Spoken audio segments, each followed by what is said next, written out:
welcome to Joy News today. Coming up this hour, Accra Circuit Court acquits and discharges all 6 persons implicated in the Nayeli Ametepe cocaine scandal. Meanwhile, legal practitioner describes the acquittal as a travesty of justice. Also to come this hour, 4 out of 5 operating theatres at the Tamale Teaching Hospital shut down following breakdown of the hospital's central air conditioning system. Confusion over whether or not to charge third-term fees of final-year senior high school students as headmasters deny knowledge of a directive not to charge those fees. Also to come, Ghana Gas Company insists it may have to flare excess gas as the Volta River Authority has notched the plans to use the gas, but the Volta River Authority says it cannot be blamed. Those are the top stories for the hour. Bring details of them and plenty others in the next hour here on Joy News today. My name is Kimini Nyamani Amana. I'll be right back with those details.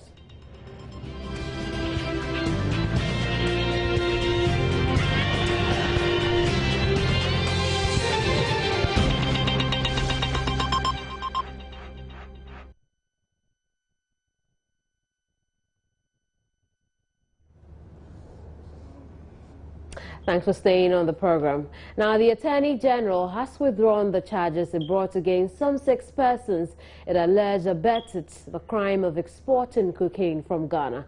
The High Court in Accra consequently acquitted businessman Alhaji Dawood, Nana Ponsa, Sardelia Nuhu, Foreign Ministry Officer Abil Ashite Ama, Theophilus Kisi, also a Foreign Service Officer, and Ahmed Abubakar, a protocol officer at the VIP lounge of the Kotoka International Airport Tuesday morning. Lawyer for Abil Ashite, Frank Davis, told Joy News after the court's decision that this was not unexpected.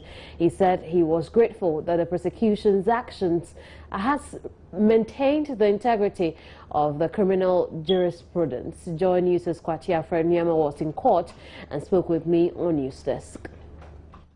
Well, the judge, Francis Obi, read a very short letter the court received, he says, last night from the Attorney General Department. And in that letter, the Attorney General stated that it does not intend to continue with this trial, meaning that the Attorney General Department has dropped all the charges. So the court, once again presided over by Francis Obi, said that since the Attorney General has taken this decision, the court is discontinuing the case for want of prosecution. So all the 6 persons who were facing charges of conspiracy to commit crime and abetment of crime, including Alhaji Dawood, businessman based in Tema, and Foreign Service Officer Abiy Ashiteyama, have now been cleared of all the charges. You can imagine the excitement in court today, even in the courtroom.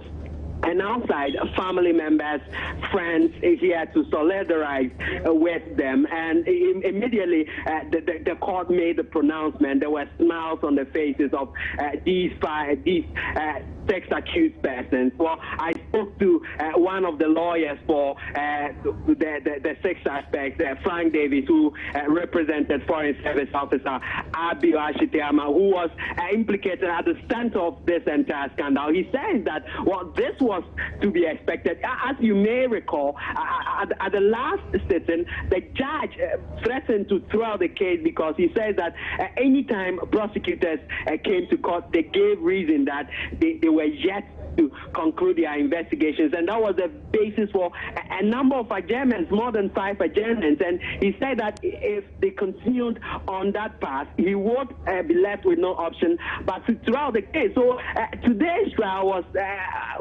and how it would unfold was much anticipated, and so it is easy to believe that this decision coming from the AG's department and how events have turned does not come as a surprise to many of the lawyers who represent the accused persons.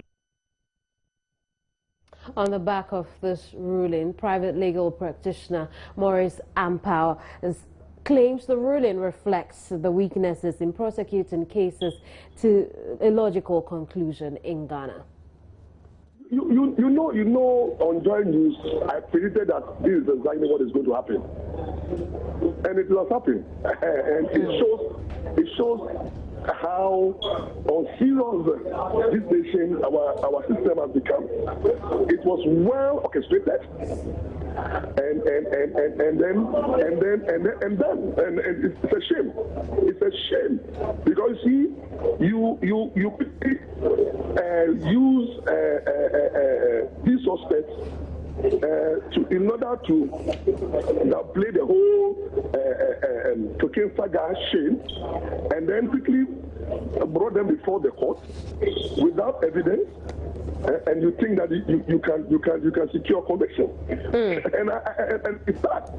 So I think that this is well planned, executed. Those who are involved, prosperity will never forgive them.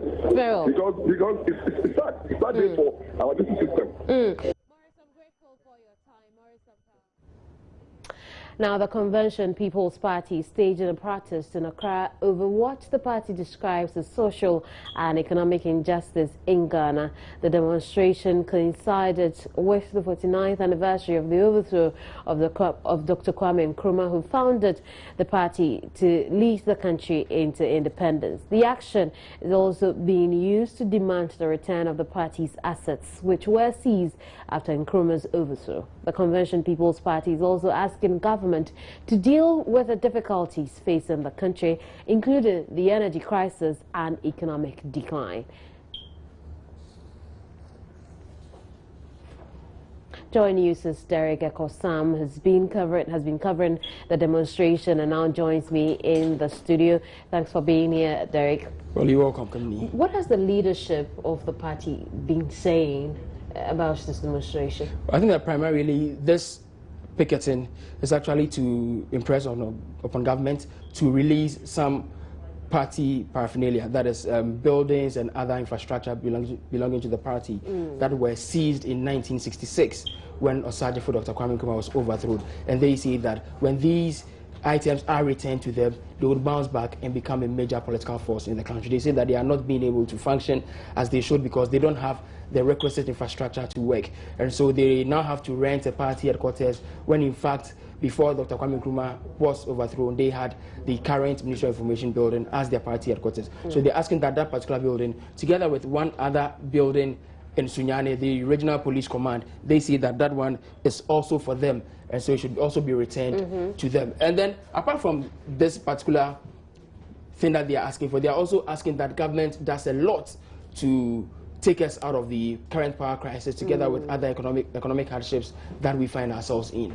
I see. Now, for a demonstration or a picketing by a handful of people, how is the party expecting that it would achieve any results? What did they say about that? They said this is the first step, and that if this action does not give them the needed results, they would resort to the law courts. They would head to court. But as to when they would go, they are yet to meet as a party to decide. And this was actually organized by the youth wing. And so Ernesto Yabua, who is a deputy communications director and also the national youth organizer, said that they would go to court. Should things fail, should this particular venture fail, they will head to court. I see. Thank you very much for the information given us now. Away from that, 4 out of the 5 operating theatres of the Tamale Teaching Hospital have been closed down following the breakdown of the hospital's central air conditioning system. This means that the only referral hospital for the 3 regions in the north cannot handle more than 3 emergency cases at a time. All other patients need to queue to have the attend because a theatre can only take a case at a time. Public Relations Officer Ms. Bao Mohammed for the hospital explains the air conditioners are important to prevent perspiration during surgical procedures, which could have dire consequences for patients. Meanwhile, he assures full service will commence in about 72 hours. Before November 2014, the hospital's electrical system was hooked to the community transformer, and for that reason we had power surges from time to time, and that affected the central air conditioning But from November to date, we have had a dedicated power line from Disco serving the hospital. But we are now facing the effects of the previous power surges. I still need a bit of clarification on it. Is it that the central air conditioner is broken down, or you don't have enough power to fire it? We have more than enough power because as we speak, the hospital is hooked to a dedicated power line, 24 hours serving, and there's power flowing almost every time. And for that reason, power is not part of the problem at all. It's just the central air conditioning that is broken down. Now to the issue itself. How does the breakdown of the air conditioner affect surgical procedures at the hospital, so much so that 4 of the theaters would have to be shut down? The theater is such that it is so enclosed, and the conditions there, if the temperature is not regulated, the surgeons and the patients who will be operated upon would be put at risk. How? To the extent that the place is warm, the surgeons, the kind of garments, the kind of clothing they wear to undertake the surgery, it's such that if you don't have a regulated environment within the theater, they are unable to, warm. So, Mohammed, what is the appropriate condition for a surgical procedure to be able to take place?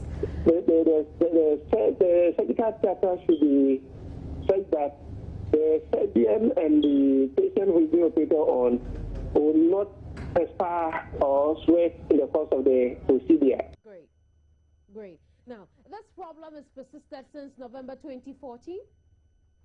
The impact of the current power crisis on the management of health facilities in the Ashanti region is expected to feature prominently at the annual performance review of health services today. Authorities at the Kumasi South Hospital last week initiated a move to keep the facility running in the midst of the power outages by charging patients an additional levy of 3 Ghana cedis. The decision has since been suspended. Our Ashanti regional correspondent Mohammed Nuruddin was at the Kumasi South Hospital this morning to join me over the telephone with some updates. Hello, Nuruddin. Hello, Kamini. How's the Kumasi South Hospital operating now? When Dominic, like we stated yesterday, the regional director has asked them to stop taking money from patients, and that was done. That was done on Friday evening, and so the situation here is that patients are not paying for the police anymore, and they have been expressing they are happy about the decision of the regional director to ask the management at the hospital to stop taking money from them. So we've been speaking to the regional director, and he is saying, though the decision by the management to take money from patients wasn't bad, but they didn't follow the due diligence. That is why they asked them to stop taking the money from the patients. So today, for instance, they will be meeting and they will be discussing some of these issues with the medical superintendents, and then they will find a lasting solution to it. But he mentioned some challenges that these facilities are going through. He mentioned about 8 of them, and this includes inadequate funds to run these hospitals, indebtedness of the National Health Insurance Authority to facilities in the region, and these facilities' inability to pay the regional medical stores. And he also mentioned electricity bill and capitation, and then vehicle for the district, health facilities to operate. He mentioned some of them. And then for the financial access, Dr. Alexis indicated that it was very bad for the sector, for the health facilities in the region, because they were not able to purchase some essential drugs to run the hospital. For instance, the National Health Insurance Scheme, the National Health Insurance Authority wasn't able to reimburse the facilities earlier enough, and this has led to extreme financial distress to the facilities.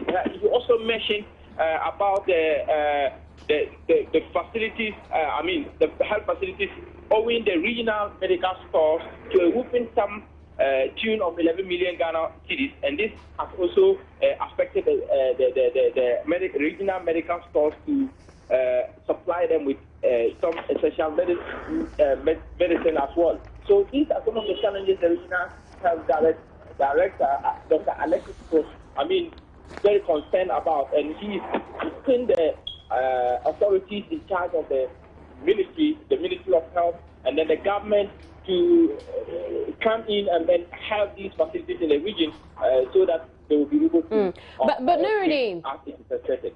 What is the plan to deal with the power crisis regionally as far as the health facilities are concerned? What was said at the annual performance review meeting? Well, he told me that they were going to have a discussion with the medical superintendent, and then they will decide what they're going to do next. He was very emphatic that by the end of March, his government is not able to do anything about this situation, especially the payment of the National Health Insurance, the National Health Insurance Authority. They are not able to pay the money, then it will be very difficult for these health facilities to continue operating. And he is very, very serious about that. And so this is the electricity. They are also going to discuss about that today, and they will find a lasting solution to it. Thank you very much for the updates, Nuruddin.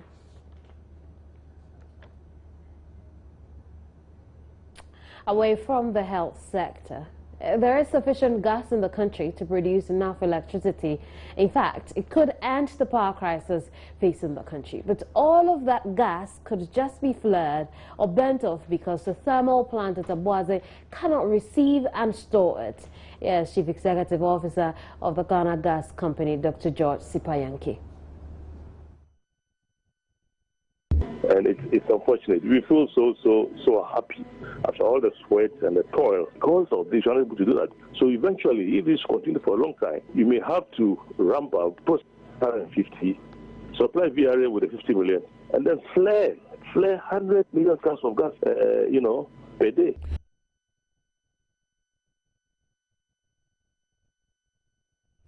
Nonetheless, the Volta River Authority says it is not responsible for any faulty plants, and the plants under their care are working.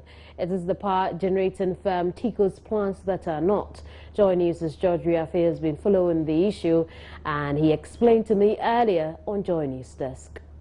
Well, basically, the gas infrastructure project is a facility that actually takes gas from the Jubilee operators, that is FPS, who is brought to the onshore, they keep it, and then they also export the gas to the power producers or the power generators like VRA. Now, what we understand is that on a daily basis, the gas infrastructure project can actually supply about 154 million standard cubic feet of gas to the producers. But what we understand is that because majority of the machines of VRA are not in good condition, they can't accept or take on all these gas that the Ghana Gas can supply. So as we speak right now, they're just giving about 54 million standard cubic feet of gas to VRA. Now, what happens is that what happens to the rest, about 100 million or a little over 100 million that they have, they could be compelled to give that gas away or flare that gas because they can't supply that to any of the producers out there.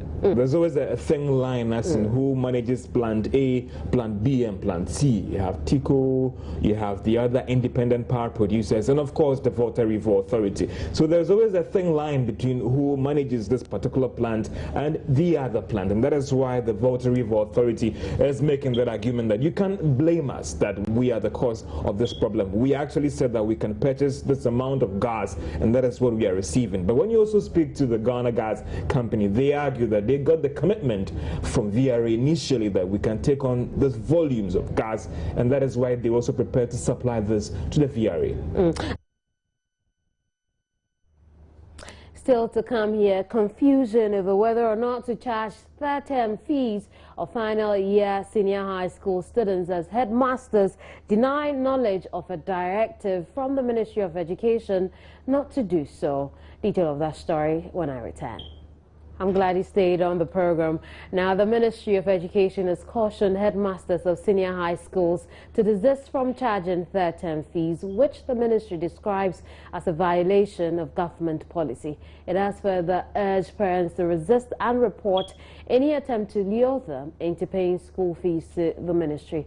Charles Parker Alote explains the directive further. Aware that they are going through a patch of frustration, I may put it, if I may put it, in collecting the school fees, especially behind the backdrop of the fact that the final year students may not be available in the third term after they have written the exams to pay the fees. As I speak now, my chats with some of the senior high schools reveals that if you recall, last year we put out the advertisers' announcement to that effect. We also sent out circulars to all heads of institutions for them not to charge both third term and second term fees. My checks with some of the schools showed that when we put in, after we had put in this human face, a lot of the students, they come outstanding. Although they have left the school, they have not come for their results. Maybe through some ingenious ways, they've been able to access their results on the net through WIC, although we are enjoying the collaboration of the West African Exams Council in this venture.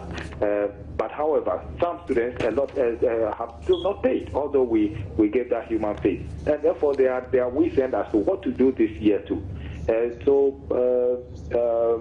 Legitimate as their concerns may be, it is a considered opinion of the Ministry of Education and the Ghana Education Service that once again we should put in the human face, because most parents are passing through some dire financial situations, and to embedding them with 2 term fees we think will be too much.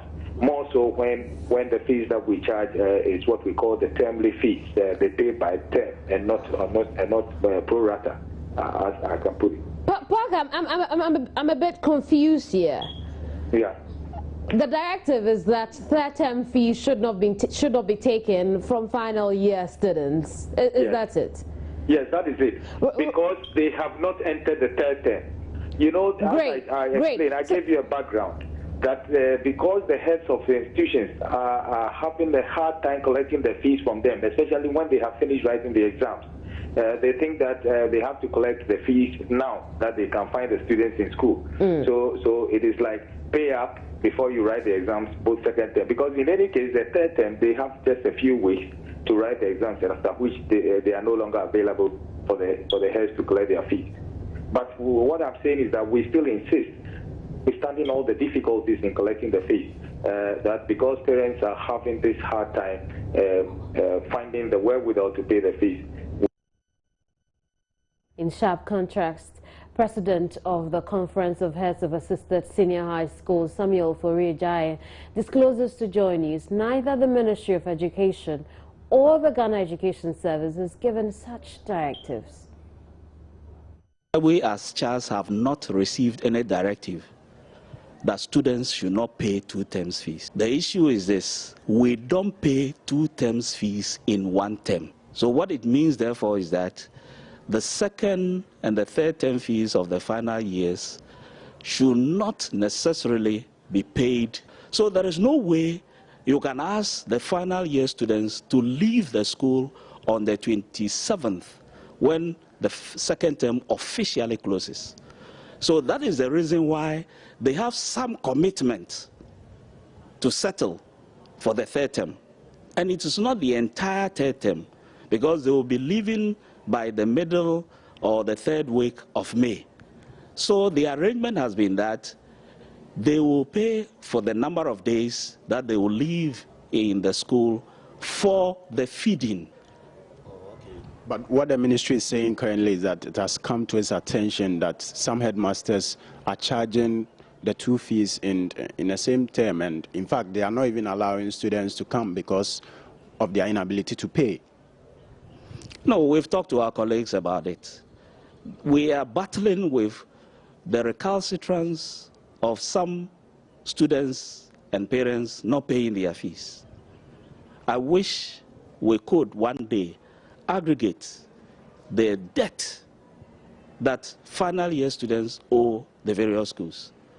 So most of the heads thought that getting the students to pay the 2 terms combined will lessen that problem. But I've sent messages across that let's go strictly by the GES directives, that students pay their fees on termly basis. But the fact still remains that the 3rd term fees, the students must finish paying before they begin the final exams. Let's explain that for the past 4 or 5 years, the 2nd and the 3rd terms for the final year students, the WAEC candidates, dovetail into each other. There is no clear-cut boundary, and we have made this clear at various fora why these things come up. So it's not a question of Charles not sitting down with the stakeholders. We have presented position papers on this to these 2 bodies because we don't take direct instruction from the ministry. We take it from the Director General and then the GES for that matter. So I can assure you, this is not something which is new. On to some party politics, where the New Patriotic Party minority in Parliament says government's incompetence and mismanagement are simply to blame for the current energy crisis facing the country. The group at a news conference in Parliament said the country is broke out, making it difficult for government to raise the necessary financial resources to buy crude for power generation.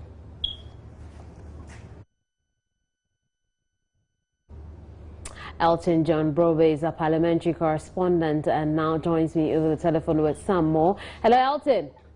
Hi. What more can you tell us from this press conference? Well, let me say that the news conference addressed by the ranking member on the Mines and Energy Committee, Katie Hammond, was actually to tell Ghanaians the contribution of the MPP administration in terms of the power generation in the country. Now, he quoted the 2009 budget statement presented to Parliament by the then Finance Minister, Dr. Kwabena Duffuor, in which the minister made mention of plans the government had put in place, that the MPP government had put in place before they left office, that resulted in additional generation to our installed capacity. And Katie Hammond mentioned that from what the minister told Parliament in 2009, it is very clear and really beyond any contest that by the NDC's own admission, by the time they took over from the MPP had actually added 885.5 megawatts to install generating capacity. Now, he even mentioned the fact that even when they took over, efforts were made in the light of new technology to retrofit 4 of the turbines at the Kosovo Dam. And this project, according to Katie Hammond, was completed in 2005, and it increased the installed capacity of the Kosovo plant from 912 megawatts to the current 1,020. And he's blaming government own doing inaction on the part of government for the current energy crisis we are facing in the country. According to him, because government is unable to raise the needed finances to import crude, that's how come most of the thermal plants are idle. Also, he mentioned, for instance, that the gas supply from Nigeria, the reason why it becomes so erratic is the effect that the Nigerian government has sort of offloaded its stake to Chevron and Shell. So government will now have to go and renegotiate with these companies. And these companies find it more lucrative selling to the European partners than to Ghana. So government must be proactive. Government must move beyond its incompetence and address the energy crisis facing the country as of the moment. On the part of the MPP, according to they did more than what government has said in, uplifting the generation capacity of the country. Very well. Away from that, generally in Parliament, we understand that some compensation has reached families of persons who were involved in the victims of the Gambia massacre. What can you tell us about that? Well, it was a question put to the Foreign Affairs Minister, Halatete, to tell Parliament the status of compensation paid to some Ghanaians who were killed in the Gambia. And according to Halatete, a group of West African nationals, including some 40 Ghanaians, departed the shores of Senegal on the 22nd of July 2005 and landed on the shores of the Gambia on the 23rd July 2005. Now, according to him, there was no ship waiting to transport them to Europe. from the Gambian waters of Press. So members of the group were made to believe by the organizers of the trip that the whole arrangement was a scam. Now, and this led to the killing of some people, including some Ghanaians who were in this particular group. Now, she mentioned, for instance, that a joint UN ECOWAS fact-finding team indicated that Ghana's delegation to the decision to accept entirely the report on the grounds that the findings, conclusions, and recommendations of the international law and human rights were infringed upon. So the Gambian government accepted this particular report and they made payments of $500,000 for the organization of the funeral, burial of victims, and payments of some compensation to families of victims of this unfortunate incident. Now, I give the breakdown.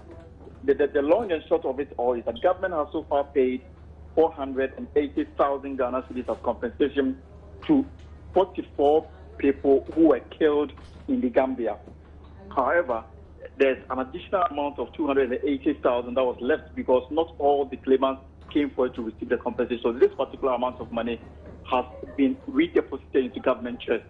And, there's been questions back and forth as to why government will not simply give the money to the victims, but rather decided to lodge the money in government chest. And the minister, as I speak to you right now, is still responding to this particular issue. And some comments made by President Mahama when he was the member of parliament for Bole Bamba, in which he sought to question government priorities in pushing for compensation for these victims. But the speaker yet to go on whether the ministers will respond to this particular question.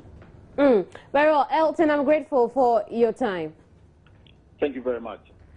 Well, Elton John Broby joined us from Parliament as the NPP minority in Parliament says government's incompetence and mismanagement are simply to blame for the current energy crisis faced here in Ghana. Now, the group at a news conference in Parliament said the country is too broke to making it difficult for government to raise the necessary financial resources. Meanwhile, Foreign Minister Hannah Tete has also been answering questions on compensation paid to families of victims in the Gambian massacre some years ago. About 413,000 Ghana cedis has been paid so far as compensation to these victims. Away from that, to the Kolebu Teaching Hospital, practical lessons at the University of Ghana Medical School have been disrupted. Workers are on strike demanding the payment of their market premium allowance.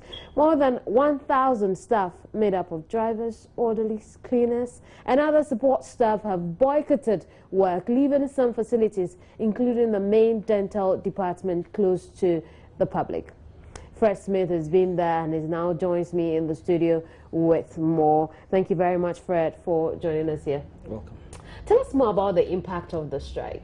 Well, these people support the doctors and the medical students to undertake their practical lessons at the Medical School, University of Ghana. And that's based at the Kolebu Teaching Hospital. And so you'd expect that once they withdraw their service, will have some impact on healthcare delivery. Indeed, it is having some impact on healthcare delivery. For instance, the main dental department, it's, I'm told, the biggest in in Africa. We have clients coming in from all over the continent to seek healthcare there. That's closed to the public. You can't get healthcare there. Now, this happened not too long, and so you'd expect that the pressure won't be that much on the facility as we speak. And there's also a satellite facility at the Kolebu Teaching Hospital. There are also private facilities around. But where you need specialist treatment, that's where you'd go. And most of their patients are on appointment. And so immediately you're not going to see the impact, but with time you're going to see that the public are going to really struggle to get health care there. So we're going to lose some revenue from that? Yes, we're losing significant revenue, and also the students who are supposed to be learning on the job cannot do that.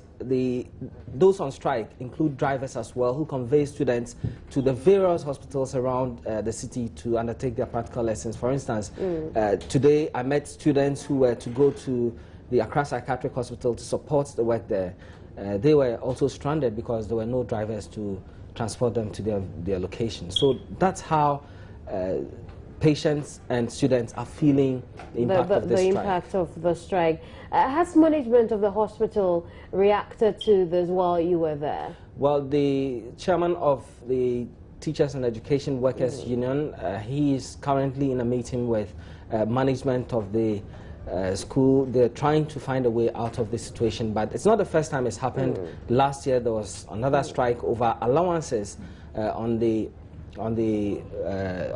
pay, which were not paid. They were on strike for about a week, but they were asked to go back, so the matter is resolved. As we speak, it's not been resolved. There was a committee's report that said they should resolve it within a certain number of weeks. That time has lapsed and nothing has been done so far. Indeed. Thank you very much for the updates. Fred Smith has been giving us an update on an indefinite strike embarked upon by some health staff at the College of Health Sciences at the Kolebu Teaching Hospital. It's time for some sports here with Baba Tando. Don't go away. Baba is here with the very latest from the world of sports, as she would say.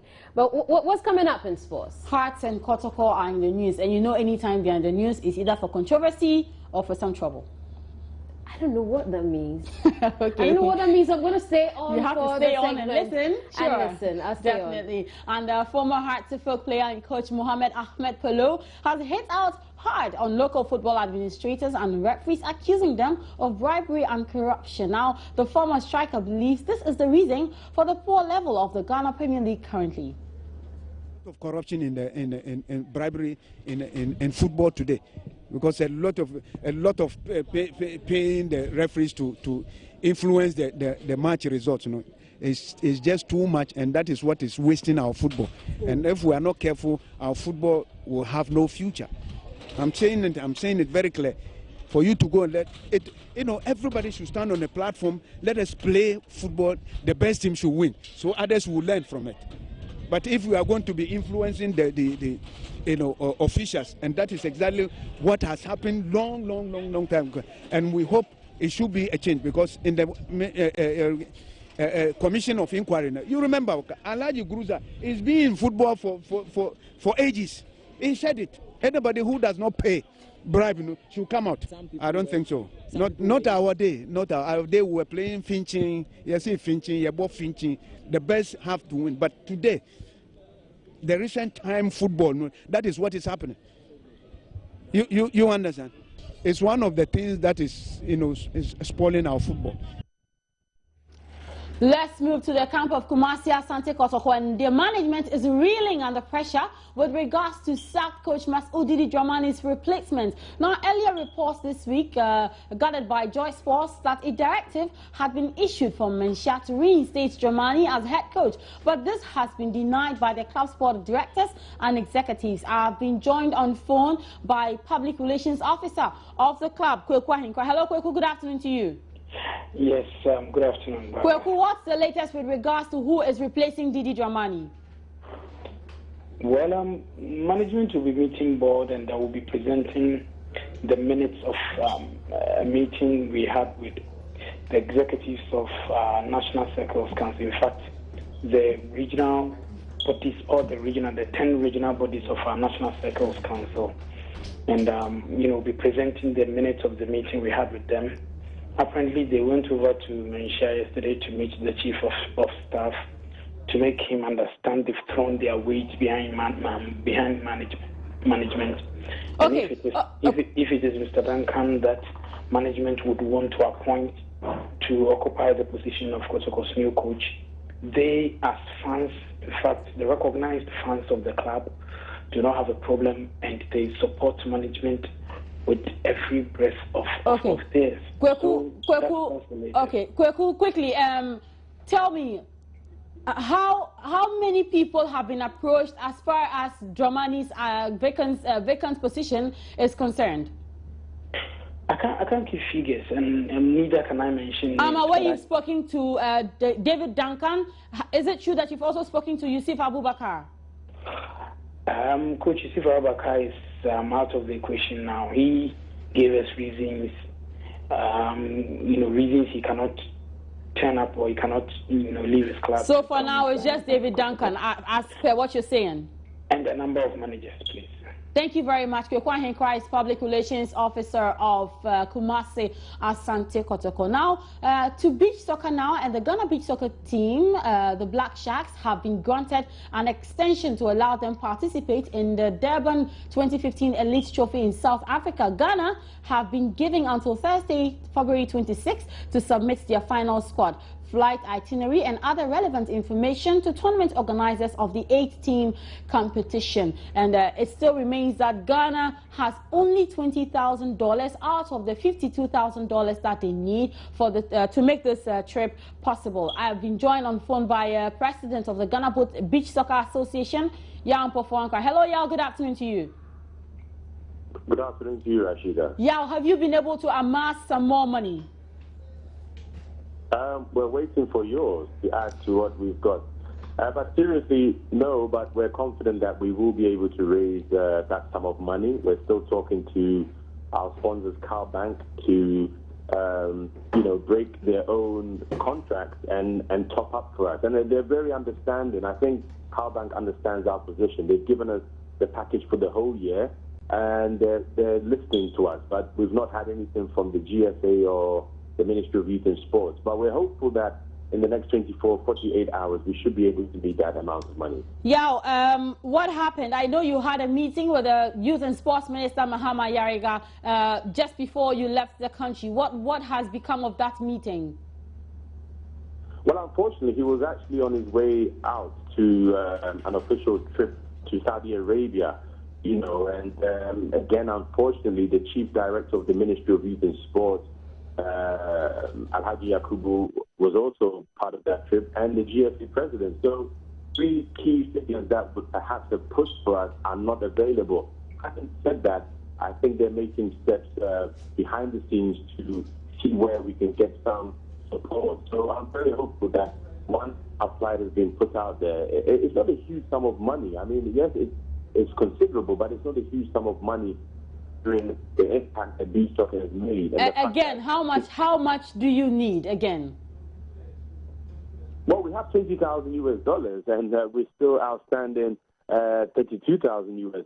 So we still need the extra amount just to make the trip for the 15 players and the 5 officials. It's very, very simple. There's no shortcuts here, and we're hoping that, as I said, we can meet that in the next 24 to 48 hours. Thank you very much, Yao Mpofu-Ankra, who is president of the Ghana Beach Soccer Association. $32,000 is all the 23-man contingent needs to move out of Ghana to South Africa, Durban, to participate in the 2015 Elite Powerhouse Trophy tournament. So let's see how that pans out, and that story will bring down the curtain to the sports on News Today this afternoon with me, Baba Tanda. Have a good afternoon. Away from that, displaced residents whose homes were washed away by the sea at Hovi have deserted the area. About 100 houses have been washed away by the tidal waves. Matilda Omega is in the area. She's joined us over the telephone now with some updates. Hello, Matilda.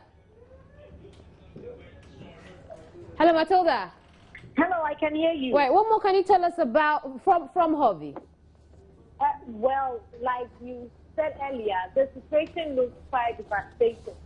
If you look at these houses that were housed by several families some years back, these houses are now empty, so with tea, sand, some of the roofs are hanging loosely, and it looks quite very dangerous. I'm sure that is one of the main reasons why most of these residents have deserted the area to seek refuge from other relatives and friends in neighboring towns. Because if you look at the whole thing, their homes are now out. They're just where the sea is.